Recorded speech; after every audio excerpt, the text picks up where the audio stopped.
Okay, we'll get going. Thank you very much for joining us today, wherever you are in the world. I know we've got people on from Asia, the Middle East, Africa. My name's William Page, and I'm the head of sales at IP Global. I'm joined today by Donna Spencer, who you should be able to see. There she is. Donna's the founder of the International Property Finance Group, IPFG. So we're going to be your host today, and we're going to be talking about the mortgage market and giving you a bit of an insight into sort of what your remortgage options are. So most of you have signed up then. We're assuming that you've got a property already in the UK, and you're interested to find out a little bit more about whether you've got the right mortgage, whether there's a better product out there for you. So that's what we'll be discussing. So Chloe, if I could just have the first slide, please. Just before I sort of hand over to Donna, this is the agenda. So I'm going to give you a little overview on who IP Global are. I know we've got a lot of new registrations today. Donna will speak about the mortgages, the current market, where the rates are, what's required when you're getting a remortgage done. We'll talk a little bit about an equity release and what that is, and then we'll have a look at an equity release example as well. And then at the end, we'll take questions and answers. So you should be able to see a little box somewhere on your computer where you can type in questions. Please feel free to do that throughout, just to help us keep the flow. We'll answer the questions at the back end. Next slide, please, Chloe. Okay, so just a little bit on IP Global. We're headquartered in Hong Kong, founded in 2005. We're a research-based business, purely focused on property. To date, we've invested in over 18 different countries. We always outperform our projections on rentals and growth in markets. And we operate quite a unique business model whereby we co-invest into the projects that we bring to market. So that means that we actually commit to purchasing the properties that we actually bring to market ourselves. So we're one of the few companies that actually do that. Next slide, please, Chloe. In terms of sort of where we've been, we've done a lot in the UK. Obviously, it's a key market for us. We're heavily focused on Germany. We're actually up to 20 developments now, as we've launched 3 this year. So over 20 developments in Germany.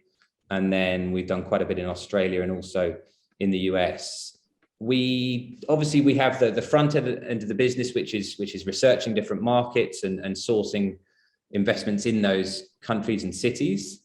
And we also have our mortgage panel, which obviously Donna is one of the providers, so we can assist clients getting mortgages.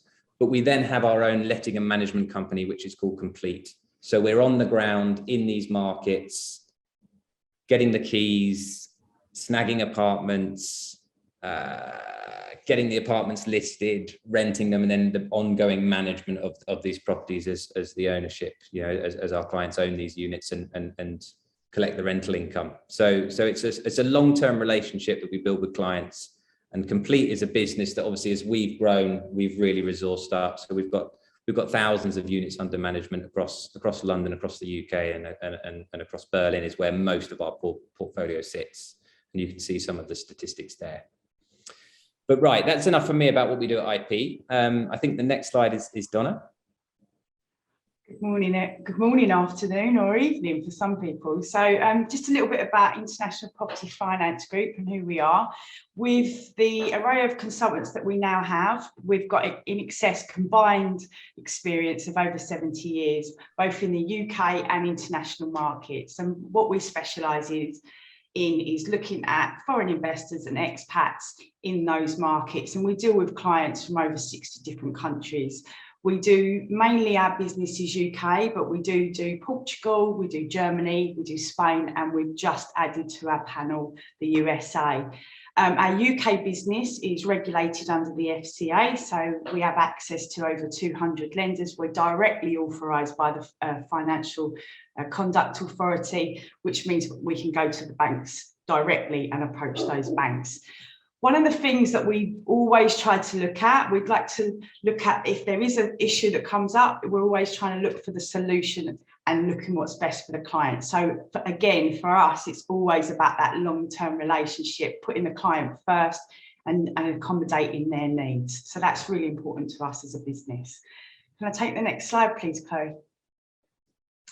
So what we've found over the last, I'd say over actually the last year, but at the moment, if you're looking at sort of news bulletins from Mortgage Introducer or Mortgage Solutions, which is where we get a lot of our information from, 24% increase in business in remortgages over the last 5 months. So we've also seen a huge increase in remortgages. With the rates that have just been increasing, a lot of people want to sort of get into that fixed rate or want to know what they're paying per month and want to be able to budget. So when we were looking at remortgaging your existing property, one thing that we would ask you to consider is your early repayment charge. Now, sometimes if you're looking to remortgage, release equity, use that money that you've released for a deposit on your next property, it might be worth paying the early repayment charge because the growth of the next property might actually be a more increase on the growth. So actually you'll be earning more money even if you did pay out the early repayment charge. I know that Will had a client that was exactly the case, and he paid a very small penalty, went into a new mortgage, release that equity and use that money to put down on a new property. So it really does work. Donna, just to sort of explain, you would have an early repayment charge if you were perhaps within an existing product term. So you'd taken a 5-year product, for example, that might be a fixed rate, that might be a variable rate. But if you were within that product term, then depending on the lender, there might be a charge to actually pay down that loan early and move to a different lender, right? Yeah, and they're all different. Normally what you'd find if it was a 5-year fixed, in the first year it'd be 5%, and then so on and so forth, and in the 5th year it'd be 1%. So it's normally like that. But sometimes if you are going to be coming out of your deal early and there is an early repayment charge, it's sometimes worth paying it depending on what you're looking to do long term. So it's not always about helping. Yeah, exactly. And when we're helping clients buy their first property, these are the sort of things that we obviously get involved with, just to make sure you're taking the right mortgage product, so and you understand the benefits of what you're getting versus the sort of the downsides of any penalties if they were to be applicable. Absolutely. So, and also just on that, and going back over the early repayment charge, it's important to look at what you're actually going to do with your existing property. So if you are remortgaging to release equity to grow your portfolio, these are the things that you need to consider. Also, if you've bought a new build property, the new build property market on lending is always more cautious, I'd say. That's a good word, cautious.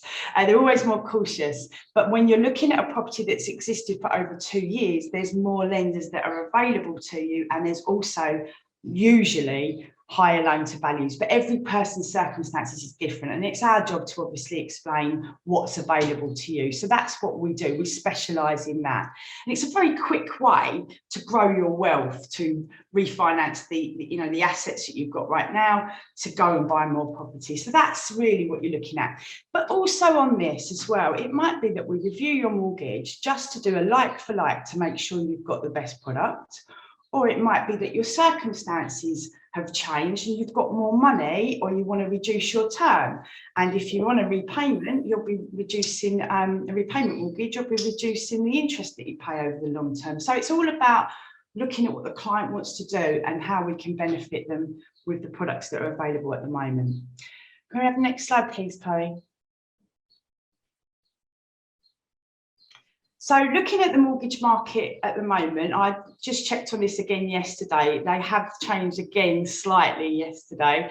So if we were looking at the typical remortgage product, they are all dependent on rental calculations and your personal circumstances, but typical products are available up to 75%. Now, you might have took a 65% loan to value mortgage when you first bought the property. So it could be that you've got a lot of equity in there and it could be released.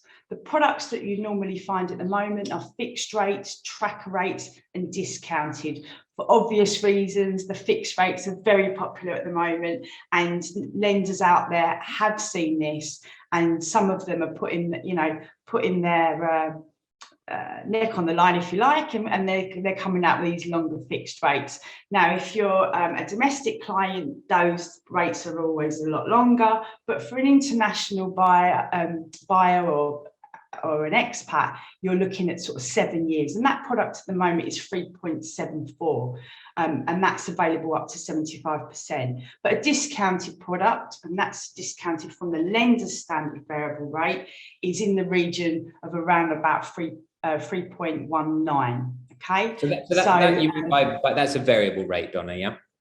Yeah, so Right. what happens is each lender will have their own standard variable rate. And if you're on a product and you did nothing with that product and it was a 2-year product, at the end of that product period, it would automatically go onto the lender's standard variable rate. And they can range from anywhere from 4.9, which is probably one of the lower, to we've seen them at 6.84. So it really is important. Surprising. I mean, I meet a number of people that kind of don't know what rate they're on. It's sort of the rate went up and they haven't revisited it. They've been busy doing what they do in life, and you know they're a few months down the line and they don't really know why their mortgage has gone up. So again, if you're sitting in that situation, you know, pick up the phone, come and talk to us, and we can have a look at it.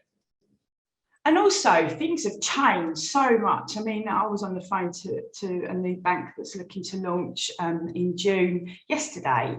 There's always new lenders coming out doing new things. So it might be that you had to take a product that weren't ideal at the time, but it might be that now there is a product that suits you. Lenders have also increased the terms that they'll allow. So if it's a buy to let, they'll normally will allow anywhere up to sort of 85, and some are out there at 99 at the end of the term. So they understand that the rent is paying the mortgage. Yeah, so that's what it's about. Now there's real belief in the market that you can't get a loan unless it's over 100,000. There are loans out there for investors, expats buying in the UK as low as 30,000. However, they are limited lenders. So there's more products if the loan is 100,000. So I just want to make that completely clear because I get asked that question all the time. And some lenders, well, majority of lenders, even though they'll do a rental calculation to work out how much they can borrow, they will want to see that there is an income coming in, and that will be a minimum. And each bank is different. There are a couple of lenders that are not interested in that and sort of will look at just the asset, but then again, it limits the lenders that are available. So there are many lenders that are out there that can cover a wide variety. Will, would you say in the last 3 years you've seen a massive increase in people buying in limited companies? We have, for sure, and I think sometimes rightly and sometimes wrongly, depending on the size of the portfolio they're looking to grow. But we are getting more, and my concern was always the mortgages. So I mean, we are getting more banks coming into the market for sort of company structures. Is that right? Yeah, what I would say is the lenders that are out there are adding that as part of their criteria. They will then allow that limited company.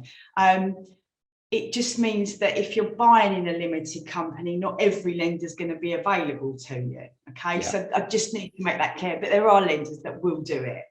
So just be aware of that. Okay. And the benefits are mainly around taxation because you're paying, you're paying corporations tax instead of the basic rate of tax. So it really starts to make sense when you're, making significant net income, and it doesn't make sense if you're buying 1 or 2 properties. But again, we can give a little bit of help and advice on that, and we have companies that help set up those structures where it's going to benefit the investor. And that's so important that you get that right advice, because I've seen people that have got like 10 properties in 10 different, and it's like, oh my God, but it's about speaking to the right people and getting the right advice. And the guys at IP Global are just amazing at that. So definitely speak to your point of contact there. Can I just move to the next slide, Chloe, please? Donna, just on that, Chloe, do move on. But self-employed, right? If you're self-employed, there are banks. I mean, you need accounts. How many years worth? Well, that's always a question we get. Normally 2. Some can ask for 3. 2 mainly. when you see someone and they haven't had those, it does need to be audited accounts. So just bear that in mind, okay? Okay, so things that I think you need to pay attention to, and we will show this to you when we're looking at your circumstances. This is basically a really good time for you to review your product, but it also being about the transparency. So things that will need to be paid, there'll be valuation fees. If you're changing from one lender to another, there'll be the solicitor's fees, because obviously that charge needs to be lifted and a new bank comes in. So there's the conveyancing work that has to go on there.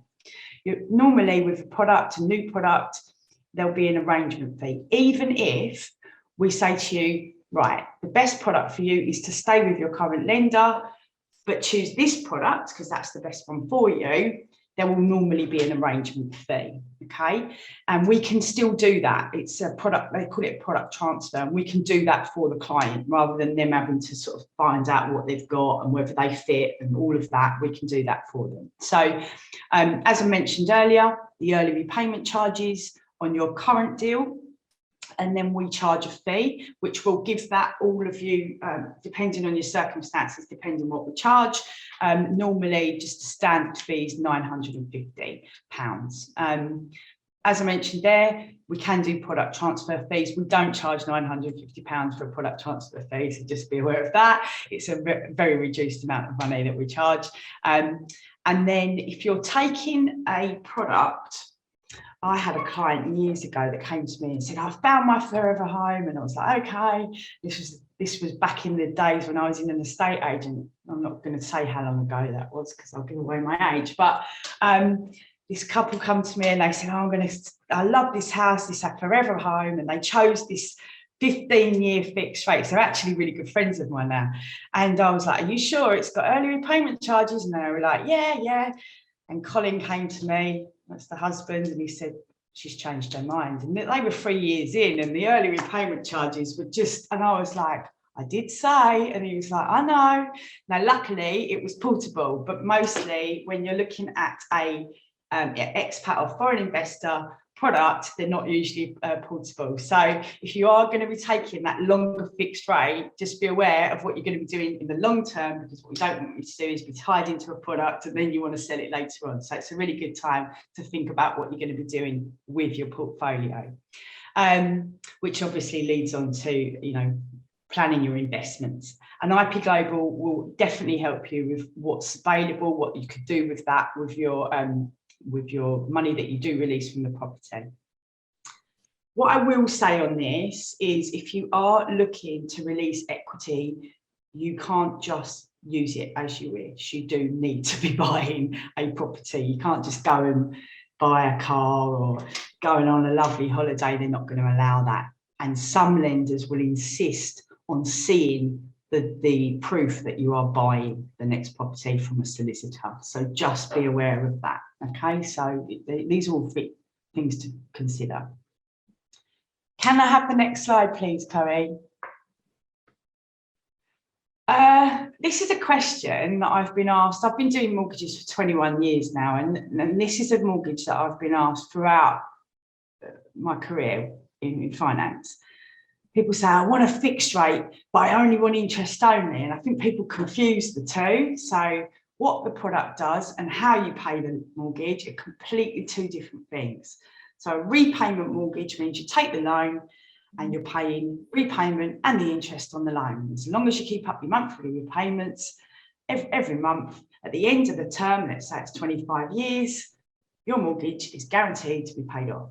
That's the way it works. On interest only, you're only paying the interest on that loan. So let's say you borrowed £100,000, you've had an interest only mortgage, you get to the end of the 25 years and the lender says, thanks very much, but can we have £100,000 back?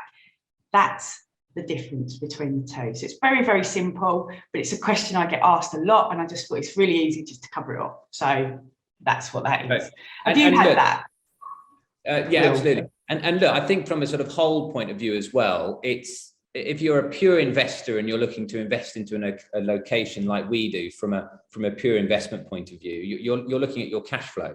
So, Cool. you might not want to commit to paying that loan down each month, because that means you've got to, you probably won't be making much income out of the property on a monthly basis. You might be in Manchester or Birmingham, you're probably netting about even, taking into account all of your costs.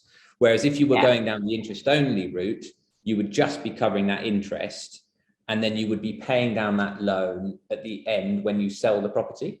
But of course, these days, there is flexibility to make over repayments with most products. So you could take an interest-only product on a right, and you could pay down, what's a typical lender allowing an annual? 10% per annum. So let's say 100,000 in the first year, you make your 10 grand, and obviously the following year it's going to be 9, and so on and so forth. So that's how it would work. And then once the product term has ended, you could actually pay down the whole loan, and you could, once you've got through that, So again, this is quite a popular way of owning property, and it's not available in all countries. Interest only isn't available in Germany, where we're heavily investing. It's not available in Portugal, I don't think, Donna. Not available here in Portugal, no, absolutely not. Certainly in the Middle East where we're based, it's the banks don't offer it. Maybe they will in the future, but they don't now. Yeah, I actually was really surprised, because I'd worked in estate agents as the financial advisor. All of the landlords that used to come in would always have interest only. It wasn't until I went and worked in Middle East and was involved with Hong Kong and Singapore that people were saying, I want repayment. I was like, this is quite strange, but it's everybody's needs are different. It might be that you want to pay it off, you want to use it as a pension. You might want to. Yeah. So it depends. Everybody's different. Chloe, can we have the next slide, please? So I'm not going to go through all of this, but it is your typical documents that are going to be required. We also do a sanction check on all of our clients, okay? But proof of ID, proof of residency. There are many more banks now coming on where we can do a video call, and you can hold the passport up and we can verify it from that angle. So that's becoming more popular since post-COVID. Proof of your employment, and that's normally, we'll send you a template, each lender's different, of what your employer needs to type out. It needs to be on headed paper, and then sometimes they will check. In fact, they're checking a little bit more now. Direct debit, latest 3 months pay slips. If it is self-employed, then we want to see your accounts. We definitely want to see your bank statements and your mortgage statements for the properties that you own, and any commitments that you've got. We just need to be transparent and know, obviously, what's coming in, what's going out, and keep it as simple as that. I know that sometimes people have difficulty, especially if in the Middle East, if there's nothing in the wife's name. The employer of Mr. can sometimes put that. They know that it's his wife, and they put the wife's passport number and confirm that she lives at that address with him. So there's always have that conversation. It is a problem. There's always ways to find around these issues. So don't worry too much. We've seen them all. Next slide, please, Chloe. Right. Back to me then. So something we've mentioned a few times is equity release, and I mean, I'm sure most of you probably know what it is, but just in case you don't, this is effectively, borrowing more than you're currently borrowing on your existing property. And there's reasons why you might better do this. Firstly, because it's increased in value, but secondly, maybe because you've been paying down that, the loan on a repayment term for a number of years, and you've contributed equity to that property, and effectively you've sort of tied it up in the property. So and this is something that we look at all the time, because we're looking to get into growth locations, get some steady sustainable capital growth, and then ultimately we can release that to purchase more property. So it's just a worked example really here, a typical kind of client that's invested with us that we're speaking to this about, which is where the thought to open this webinar up to the wider public came from. Is example A here. So this is a property purchased in 2005 on a crossrail location in London for £300,000. The client at the time took a 65% loan to value mortgage. I think it was with NatWest at the time, and a 4% interest rate on an interest only basis. So they were paying £650 a month to cover that loan. Now they put £100,000 into that property, and that's the situation that we're using. So now that's now somewhere in the region of at least 25% up in value. So what potentially, the investors that are in this situation could do is borrow at that level now. So, we could go to Donna now and say, right, I think my property is worth 375. Donna's got products up to 75% available, meaning that we can actually leave £93,000 of equity in the property, and we can release £86,000 worth of equity. And then effectively that means that you can then use that money to go and purchase another property. Why would you do that? You're taking, some people would say you're taking more risk, but others would say you're taking less, because you're spreading your wealth across potentially 2 properties, 2 different locations, 2 different tenants, so 2 different income streams. And this is really how a slightly more aggressive investor is going to try and grow their portfolio. Just looking at, I've got another example just on more conservative numbers, because, so next slide, please, Chloe. Yeah, just so you might be thinking, oh, I bought my property, but it hasn't gone up as much as that. I purchased in 2018 and it hasn't done much. So if you're in that sort of situation, I just work the same sort of example here, but assuming only 10% capital appreciation since purchase. But again, taking it from 65 up to 75% and then releasing that equity, you've still got £52,000 that you can play with. So, it doesn't have to be significant growth that you need to make this work. And ultimately, this is really what we do at IP Global. We're not we are interested in yield and high rental income, but we're looking more for getting into growth locations and then using that equity to grow your portfolio over the sort of medium to long term. That's why you get so many people coming back to you guys, because you're really good at that, Well, we stick to the basics of getting into, good investment locations with improving transport links. And ultimately, property goes up in value in my opinion, and there are a number of reasons, but the main thing is obviously supply and demand. But ultimately, you want to be buying in a city or a location where there's more people moving there, for whatever reason that might be, and those more people are earning more money. And then as long as you've got the right supply and demand balance, then ultimately you've got pressure on pricing. And that's really the key to seeing growth. Right, I think, hopefully that all made sense. Okay, one more from me. So yeah, equity release. So the other thing to consider, of course, is that you might be able to think, well, actually, I've made some good growth. I'm thinking of selling. But of course, when you sell, you exit the title. So then you have a capital gains tax liability to pay. Yet you do have potentially, depending on your circumstances, you do have an allowance annually of capital gains tax. Take it or leave it. It doesn't add up. And then obviously you can net off your gain by taking away all of your purchase costs, all of your, including your mortgage arrangement fees and all these kind of things, and all of your exit costs. So you can net it back, but ultimately it's the best tax to be paying. But if you do an equity release, then you're not selling the title, you're just releasing that equity, so you don't actually have to pay the capital gains tax. So again, another benefit. And I think I got ahead of myself and I covered most of the points on those slides there already. So we will jump through to the next slide, please, Chloe. Yeah, just put some just to finish, really, just put some rhetorical questions on there that you might want to sort of ask yourself, just to get you thinking, really. One of the main things I think is have you moved jobs? Were you living in the Middle East when you bought? Are you now living back in the UK? Or if you were purchasing and you were living in a slightly less established area, say maybe you were, there's less lenders ultimately. Banks are cautious, and if you're working in Saudi Arabia, for example, there are lenders, but there are less than whether you're working in the UAE, rightly or wrongly. So I think that's just important to consider. You might have money that you actually, I was saying earlier, you might have took initially a 25-year product on a repayment, and actually you might just want to take a couple of years off that and save 2 years worth of interest. There's loads of different things that you can be looking at here. So some people had to complete in cash, or they wanted to complete in cash, and actually looked at what is that cash done for them. It's just sat in a property when they could actually release that and make it work a lot harder. So that's really important as well. Donna, a complex question's come in. I'm going to read it.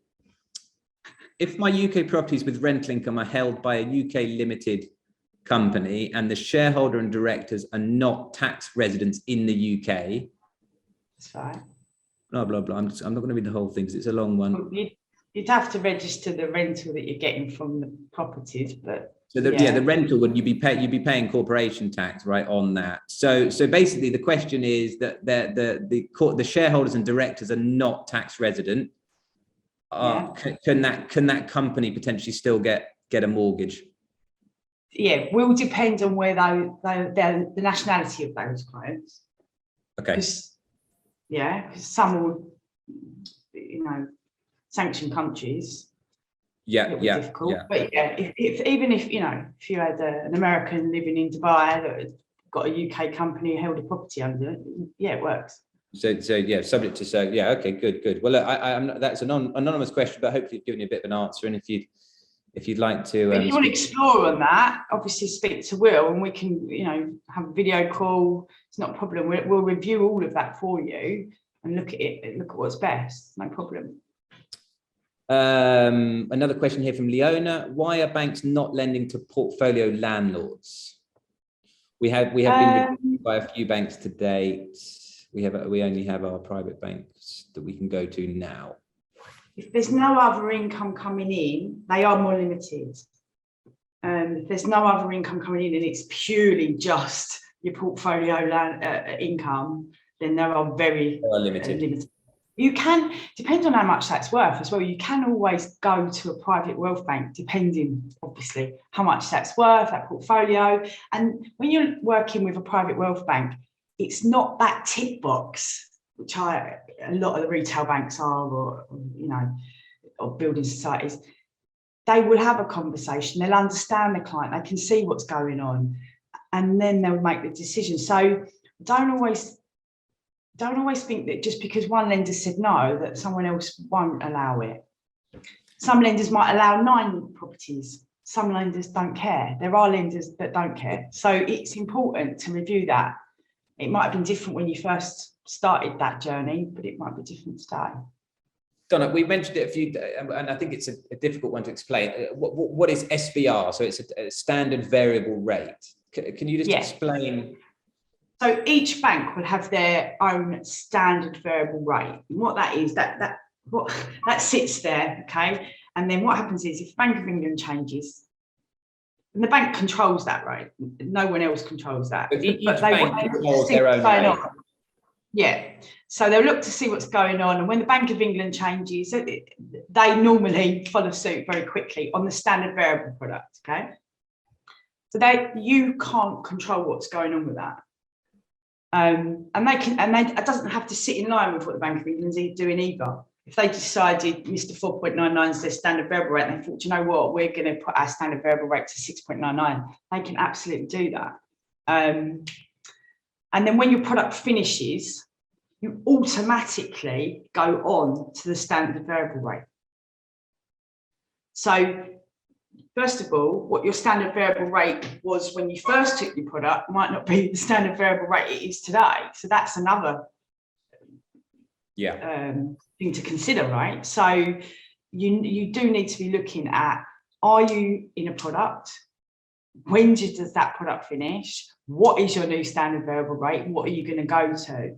We've seen a huge increase in fixed rates just because people just want to know what they're spending. They just want to know that they can budget every month. Everybody's different, but very rarely would you end up on the standard variable rate. And if you are, there needs to be really good reasons why you're doing that. Yeah. Okay. I had to ride a variable rate once because at the time it was when was it? 2005, I think it was. I had to ride the standard variable rate. A very good friend of mine works for very reputable solicitors in the UK, and has some insight to what goes on. Anyway, she said to me, Donna, it's going to drop, and I rode the variable, and then it dropped, and then I fixed it. So you do have to, you do have to sometimes see what you're doing and how you think things are going to go for you. That's important. We've got a couple of more tricky questions, I think, which I think we'll cover. I mean, we'll actually answer them directly, I think, because it's about more people's particular circumstances, about kind of when they took a mortgage when they were living back in the UK and it was a home, and they've since moved abroad and they're now kind of with a lender that doesn't do mortgages for non-residents. But again, we can help with this, but it's a bit more complex. So that there's 3 or 4 of those that have come in. Just on that, just want you to be completely clear on that. When you live in the UK, it's not the same kind of products you get when you're an expat or foreign investor. And there is, as we all know, as expats or foreign investors, there is normally a bit of a premium on that. Okay, if you go on Money Supermarket, people come to me and they go, "Oh, I've seen your 1.89." I go, "Okay, but you don't live in the UK, you don't pay tax there." You pay a little bit more. And you pay a bit more if you're buying your first, if you're buying a home to live in, the rates are a little bit cheaper than if you're buying a buy-to-let property, because the bank deem it as a little bit more risky because you're investing, whereas you're not living in it. So these are the sort of reasons. First-time buyer, first-time landlord, Will. That's what people never really think about that. If you're first-time buyer, first-time landlord, again, banks are a little bit more cautious. And of course, if you were lending someone 300 grand, their first-time buyer, first-time landlord, I'd probably be a little bit more cautious as well. So there's little things that you need to be considering. One question here, not really relevant for mortgages, Donna, but just about moving properties from a personal name to a company structure, because obviously we've discussed that. And saying, can I do it without stamp duty? And you can't. You're selling the title, so you've got potentially a stamp duty liability there, and you've got a capital gains tax liability there when you sell. So that's why you need to get it right from the start if you are going to go down that route. Okay, well, look, I think we've. Well, one more question's come in. I love that we've had so many questions. I think really a great amount of people on the call today, and it's I love these questions because it just shows how topical this is at the moment. That everybody's just sort of going, "Oh, what's this for? What can I get? What can I get?" So it's really important that you review this. Do you only do properties in the UK? Now, Donna mentioned at the beginning, we have opportunities in Germany where there's some longer term fixes available. It's a very good market. Not as many lenders, but I think we're going to see more come into the market, as that is a country where the property market is moving in the right direction. There's a lot of interest in Germany from us at the moment. So you will see IP Global talking a lot about that. I like the market because it's so simple, isn't it, Will? It's just, great market. And then just a few questions about management of properties, which we can help with. We have a management business, so if you need some help managing the properties and collecting the rentals, depending on where they are, if we're in town and we can provide that good service, then of course we can help. Great. Well, look, Donna, I think we'll wrap up. Thank you very much for your time and talking through these topics with us today. It's been really useful. I hope you've enjoyed it. If people are interested, can they, they do want to review their mortgages, please speak to your IP Global point of contact, and then they can we've got a dedicated mortgage advisor that will sit and look after all of you, and they'll go through, do a video call with you and talk you through your circumstances and look at the best product for you. So definitely speak to your IP Global point of contact. Brilliant. Thanks, Donna. And thank you everybody for joining us today. We've got another webinar coming up in about 3 weeks, so watch out for that. It's going to be about inflation and why property is a good hedge against inflation. So that will be our next webinar. So hopefully we'll see some of you on there, and thank you for your time. Thank you. Thanks, Donna.